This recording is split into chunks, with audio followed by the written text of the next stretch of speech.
आहे. आपल्या जळगाव जिल्ह्याचे जिल्हाध्यक्ष जे आहेत संजय पवार साहेब त्यांनी शरद पवार साहेबांची भेट घेतलेली आहे आणि त्यानंतर त्यांनी शरद पवार साहेबांचा बॅनरवरचा फोटो वापरण्यात आहे. नाही, पवार साहेब आमच्यासाठी सगळ्यांसाठी आदरणीयच आहे. म्हणजे पवार साहेबांची भेट घेतली किंवा भेट होत असेल किंवा भेटलं काही चुकीचं आहे असं माझं काही मत नाही आहे किंवा राज्यामध्ये काही त्यांना कोणाला आक्षेप घेण्याचं काही कारण पण नाही आहे.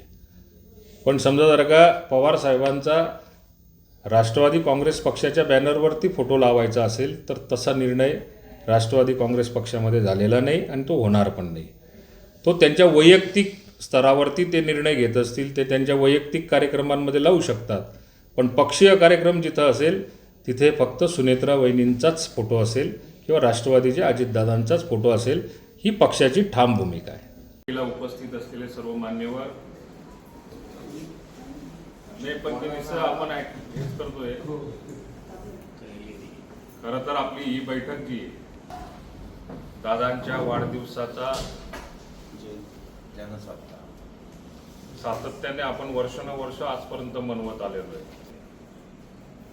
की आता ती जयंतीच्या स्वरूपामध्ये आपल्याला मनवावी लागणार आहे. त्यामुळे यावर्षी 7 जुलैला माझं दादांचं वर्षपूर्ती होत नाही तोपर्यंत वाढदिवस कोणताही साजरा करायचा नाही. त्या दृष्टिकोनातून 7 जुलैचा वाढदिवस मी सुद्धा साजरा केलेला नाही. तर येणाऱ्या काळामध्ये ज्या ज्या निवडणुका असतील त्या निवडणुकांमध्ये किंवा आपल्याला त्या दृष्टिकोनातून या जयंतीला आपल्याला आपल्या दादांविषयी असलेलं प्रेम. काय सांगणार दादा, आज बैठक करण्यात आली आहे अजित पवार दादांच्या निमित्त कार्यक्रमाची देखील आहे. काय नेमकं दुर्भाग्याची गोष्ट आहे आमच्या दृष्टिकोनातून की सालाबादाप्रमाणे दरवर्षी आम्ही दादांचा वाढदिवस 22 जुलैला मोठ्या आनंदाने आत्तापर्यंत त्या ठिकाणी पार पाडत होतो किंवा वेगवेगळे उपक्रम राबवत होतो. पण आज जिल्ह्यामध्ये सर्वात मोठं दुःखाची, राज्यामध्ये दुःखाची गोष्ट आहे की 22 तारखेला आम्हाला आता ती जयंतीमध्ये साजरा करावा लागतो आहे. आणि जयंतीनिमित्त आज सगळ्या संपूर्ण जिल्ह्यातल्या पदाधिकाऱ्यांना, तालुका अध्यक्षांना, प्रमुख पदाधिकाऱ्यांबरोबर चर्चा केली आणि 22 तारखेला 10 वाजून 10 मिनिटांनी आम्ही दादांच्या प्रतिमेला माल्यार्पण करून जे काही आम्ही पुढचे 7 दिवस उपक्रम वेगवेगळ्या स्तरावर, वेगवेगळ्या क्षेत्रामध्ये, वेगवेगळ्या भागामध्ये जे राबवणार आहेत किंवा त्या ठिकाणी आयोजित करणार आहे त्याची सुरुवात 10 वाजून 10 मिनिटांनी दादांच्या प्रतिमेला माल्यार्पण करून करणार. दोघं राष्ट्रवादी एकत्र येण्याची चर्चा आहे.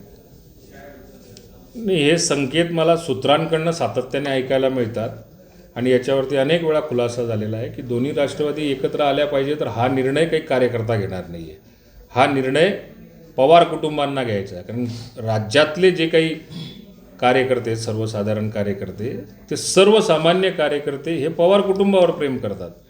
त्यामुळे पवार कुटुंब जो निर्णय घेतील, आमच्या दृष्टिकोनातून सुनेत्रा वहिनी जो निर्णय घेतील तो आमच्यासाठी अंतिम असेल.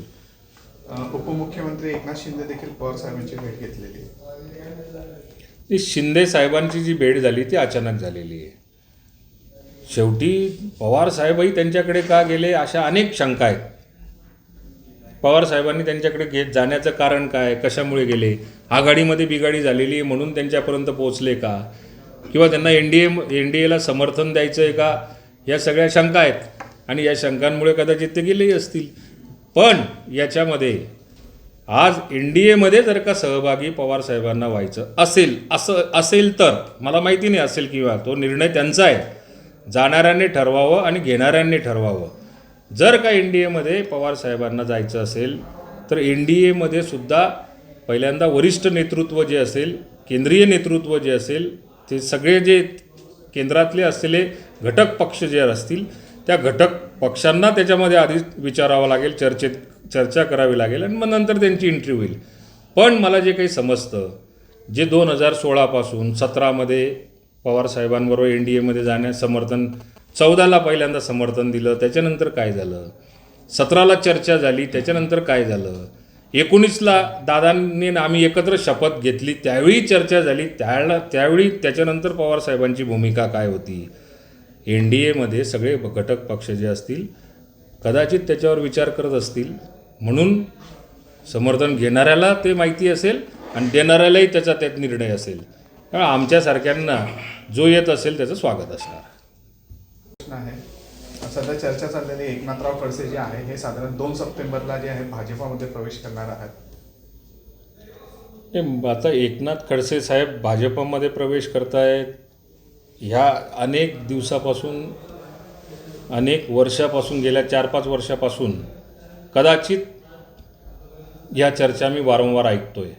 पण खडसे साहेबांच्या बाबतीमध्ये एक मला थोडंसं हे वाटतं आहे की ज्यावेळेला ते राष्ट्रवादी काँग्रेस पक्षामध्ये प्रवेश त्यांनी केला त्यावेळेला मात्र त्यांच्याकडनं ह्या अपेक्षा होत्या की त्यांनी जे बोलून दाखवलेलं होतं किंवा त्यांनी त्यांचं मत जे मांडलेलं होतं ते हे होतं की भारतीय जनता पार्टीने, त्यांनी 45 वर्ष भारतीय जनता पार्टीमध्ये काम करूनसुद्धा त्यांच्यावर अन्याय केला होता आणि हे सगळं डोळ्यासमोर ठेवून भारतीय जनता पार्टीचं सरकार आम्हाला उधळून लावायचं आहे आणि हटवायचं आहे, अशी त्यांची एक भूमिका राष्ट्रवादी काँग्रेस पक्षामध्ये प्रवेश करण्याच्या अगोदर त्यावेळी तत्कालीन अजितदादा असतील, पवारसाहेब असतील यांच्याजवळ ते बोलून दाखवली आणि पक्ष नेतृत्वाने सुद्धा तेच डोळ्यासमोर ठेवून त्यांना विधान परिषदेवरती आमदार म्हणून किंवा विधायक म्हणून त्यांना त्या ठिकाणी घेतलं आणि त्यांच्याकडनं ह्या अपेक्षा होत्या ते संपूर्ण भारतीय जनता पार्टीला फोडून खातील,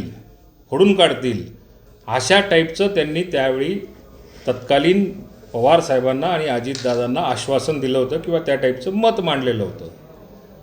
पण जसं त्यांना विधानसभेमध्ये, विधान परिषदेमध्ये संधी मिळाली राष्ट्रवादी काँग्रेस पक्षाकडनं, त्यावर ते काहीच बोलले नाही. मला असं वाटतं की ते पद मिळवण्यापुरती राष्ट्रवादी काँग्रेस पक्षात आलेले होते आणि आत्ता पुढे भविष्यामध्ये जे गुलाबराव पाटील साहेबांनी सांगितलं, भविष्यामध्ये आपल्या पुढच्या पिढ्यांची काही लाईन लावून घ्यायची असेल म्हणून कदाचित ते भारतीय जनता पार्टीमध्ये परत जाऊ शकतात. म्हणजे त्यांच्या कन्यांची लाईन लावायची असं म्हणायचं आहे का? नाही, त्यांच्या कन्याची ते आता नातवंडांपर्यंत लाईन लावून घ्यायची आहे असं माझं मत आहे. ज्यावेळेस त्यांची कोणती पक्ष नव्हतं, ज्यावेळेस राष्ट्रवादीने त्यांना मदत केली, मात्र आता राष्ट्रवादी सोडून ते भाजपकडे झाले. नाही, त्यांना तसं भारतीय जनता पार्टीने बाजूला टाकल्यासारखंच केलं होतं. त्यांचं कुठेच त्यांचं स्थान ठेवलेलं नव्हतं. अशा वेळी त्यांना मात्र राष्ट्रवादी काँग्रेस पक्षाने हात दिली, साथ दिली, म्हणून त्यांचं राजकीय अस्तित्व मागच्या 4-5 वर्षापासून आपल्याला बघायला मिळतं आहे. पण जर का राष्ट्रवादी काँग्रेस पार्टी त्यांच्या पाठीशी उभी राहिली नसती, अजितदादा जर का त्यांच्या पाठीशी उभे राहिले नसते तर ते कदाचित आमदार झाले नसते आणि आमदार झाले नसते तर मात्र त्यांचं राजकीय अस्तित्व हे त्याच काळात संपलेलं असतं. पण आता ते सगळं विसरून आता नवीन दिशा जर का पुढे जर का ठरवत असतील तर ते आश्चर्य वाटण्याचं काही कारण नाही, ते त्यांची नेहमीची सवय आहे.